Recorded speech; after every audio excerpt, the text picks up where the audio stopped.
ஸ்கூலுக்கு போகிற பசங்களுக்கு ரொம்பவே ஹெல்த்தியாகவும் ஈஸியாகவும் செய்யக்கூடிய ஒரு லஞ்ச் பாக்ஸ் ரெசிபி தான் இந்த வீடியோவில் பார்க்க போகிறோம். வாங்க எப்படி செய்கிறதுன்னு பார்க்கலாம். ஒரு மிக்ஸி ஜாரில் ஒரு கைப்பிடி அளவுக்கு புதினா எடுத்திருக்கேன்.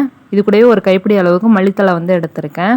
அடுத்ததாக கொஞ்சமாக ஊற வச்சு புளி சேர்த்துக்கிறேன். ஒரு சின்ன துண்டு இஞ்சி, ஒரு 4 பல்லு பூண்டு, இது கூடவே காரத்துக்காக 3 வரமிளகாய் சேர்த்துக்கிறேன். இதை இப்போ மிக்ஸி ஜாரில் தண்ணி சேர்த்துட்டு நல்லா இந்த ஃபைன் பேஸ்ட்டாக அரைச்சிக்கலாம்.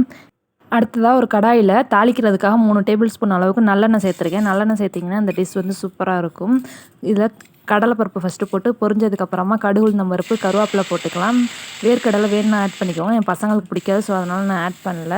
கருவேப்பிலை போட்டதுக்கப்புறமா 1/4 ஸ்பூன் அளவுக்கு பெருங்காயத்தூள் போடணும். நான் மறந்துட்டேன். அதுக்கப்புறம் நம்ம அரைச்சி வச்சுருந்த பேஸ்ட்டையும் உள்ளே சேர்த்துட்டு அந்த ஜாரை அலசிட்டு கொஞ்சமாக மட்டும் தண்ணி சேர்த்துட்டு இது நல்லா எண்ணெய் பிரிகிற அளவுக்கு கொதிக்க வச்சுக்கோங்க. இந்த கிரேவிக்கு தகுந்த அளவு மட்டும் கொஞ்சமாக உப்பு போட்டிருக்கேன். ஆல்ரெடி நான் சாப்பாடு வடிக்கும் போதே உப்பு சேர்த்துருக்கனால இதுக்கு தகுந்த அளவுக்கு மட்டும் கொஞ்சமாக உப்பு போட்டுட்டு இதை நல்லா கொதிக்க வச்சுக்கலாம். இந்த அளவு கொதித்து எண்ணெய் பிரிஞ்சு வரணும். அந்த அளவு நல்லா வற்ற விட்டுருங்க. இப்போ வடித்து வச்சுருக்க சாதத்தையும் இது கூடவே சேர்த்துக்கலாம். ஒரு 2 பேர் சாப்பிட்ற அளவுக்கு தாராளமாக இதில் சேர்த்துக்கலாம். இதை நல்லா மிக்ஸ் பண்ணி விட்டுறலாம்.